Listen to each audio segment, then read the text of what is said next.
बिस्मिल्लाहिर्रहमानिर्रहीम। अस्सलामुअलैकुम। उम्मीद है आप सब लोग ठीक होंगे। अल्हम्दुलिल्लाह मैं भी ठीक।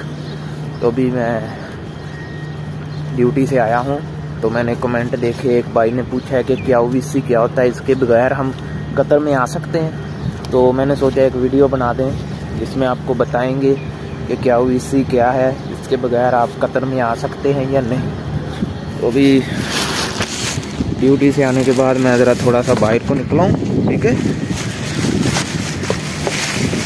एक मिनट। तो जी क्या ओवीसी है आपका मेडिकल।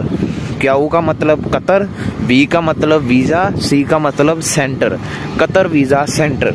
और ये कतर वीज़ा सेंटर आपको इस्लामाबाद में मिलेगा। इस्लामाबाद से ही आपका ये कतर का मेडिकल होगा।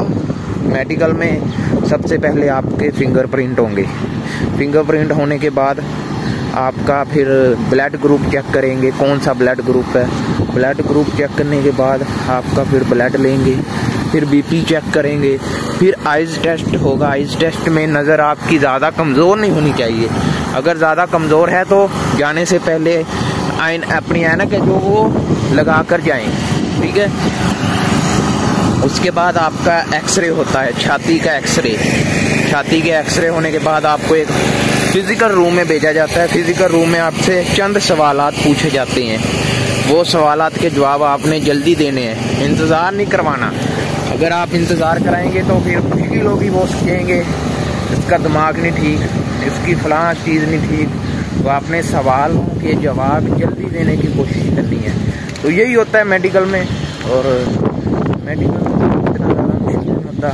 हाँ, अगर कोई खराबी है, कोई मसला है जिस्म में आपको लगता है, तो आप जाने से पहले अच्छी बार अपना चेकअप करवाएं। किसी अच्छे अस्पताल से करवाइएगा। कोई नहीं, थोड़े से पैसे लग जाएंगे तो पता तो चल जाएगा ना क्या मसला है आपको। उसके बाद आपने अच्छा सा मेडिकल करवाना है। अगर वो फिट आता है तब आपने क्या ओवीसी के लिए अप्लाई करना। उससे पहले अप्लाई मत करें, नहीं तो आप फिर खतरे में आ सकते हैं, ठीक है ना। खतरे में आएंगे तो फिर मुश्किल होगी, इसीलिए।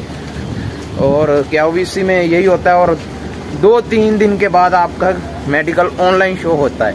ऑनलाइन शो होने लग जाता है कि आप पास हैं या फेल हैं, और मेडिकल में क्या क्या मसले आते हैं, क्या क्या मुश्किलें आती हैं, किन वजह से बच्चे रिजेक्ट हो जाते हैं, लड़के रिजेक्ट हो जाते हैं। अगर जानना चाहते हैं तो कमेंट कीजिएगा, मुझे पता लग जाएगा कि हाँ भाई इतने लोग पूछना चाहते हैं कि कतर में क्या क्या मुश्किलें आती हैं वीज़े में, मेडिकल में।